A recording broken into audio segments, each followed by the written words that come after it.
I think I can safely say that whenever someone wants to write a story, they don't actually want to write something bad. I mean, who wants to write a bad villain, for example? That's one of the reasons why there are so many videos here on YouTube teaching how to write an incredible antagonist in anime. But listen, how do we truly value treasure when there is no garbage? We need to know how to write trash first. Also, I think it's fair to say there are all sorts of tastes in this world. I mean, I watched Isekai Cheat Magician twice, and I liked it. So believe me when I say, one man's trash is another man's treasure. Like, imagine a world where every character has multiple layers of depth, with no exception. It would suck. Listen, chicken parmesan is amazing, but sometimes I just want to have that comfy New Yorker garbage plate. Yes, that's an actual dish. That's why I decided to take on this heavy mission, to teach people how to create the worst villain to ever step into fiction. So grab a pen and paper, cause you don't want to miss any step of this tutorial. The first and one of the most essential steps is making sure your villain is comically evil. He isn't the kind of guy who does some evil things every now and then. No,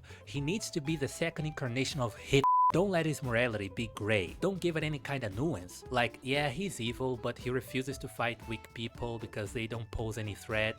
We don't do that here. If there is any bigger threat in our story apart from the antagonist, it would be nuance. And sometimes, nuance comes from an interesting backstory. And maybe you're thinking the next step would be giving the villain a shallow backstory. And that's a healthy thought, but my friend, you still have a long way to go. Why give your villain a shallow backstory when you can just give him no backstory at all? How about you just shoehorn a grown-ass man into being the antagonist? I mean, why would you try to put expensive olive oil on a Big Mac or saffron in a hot dog? Am I still talking about anime? But maybe the competent writer inside your mind cannot accept the idea of having no backstory or nuance for the characters. But don't worry, there is a whole space saved for your creative mind to run wild. How about we invest everything to making the lesser villains around the antagonist somewhat interesting, while completely ignoring the main villain to the point where nobody actually cares about him all that much?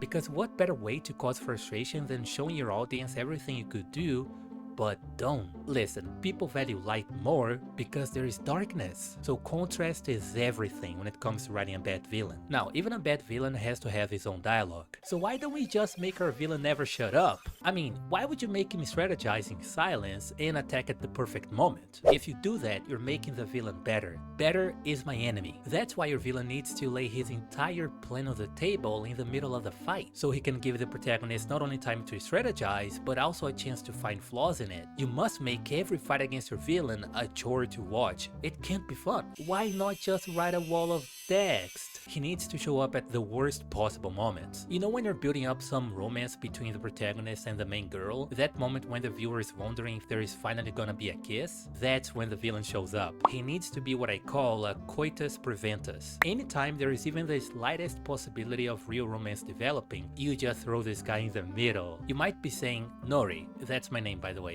this villain's already horrible, you can't possibly make it worse. To which I have two answers. First, thank you. And second, the cake is ready, but there shall be a cherry on top. The final touch is giving your villain an insane superiority complex. He has to fail to acknowledge any level of quality in any other character but himself. The protagonist can be this nuanced, interesting character who trained his whole life and actually makes the antagonist break a sweat, but the villain just won't care. The only time your villain can even consider the idea of being defeated is when he's actually about to be defeated, right before the protagonist lands the final blow. And that, my friend, is how you create the kind of villain I like. I am to these types of villains what a garbage collector is to trash. I gotta catch them all. So that's my tutorial on how to create a bad villain. If you have any other ideas on how to make this villain even worse, feel free to tell everyone in the comments below. I believe in your potential to write something truly awful. And thank you so much for watching and giving me some of your time. I just want to say that I really appreciate you guys' support so far. See you in the next one.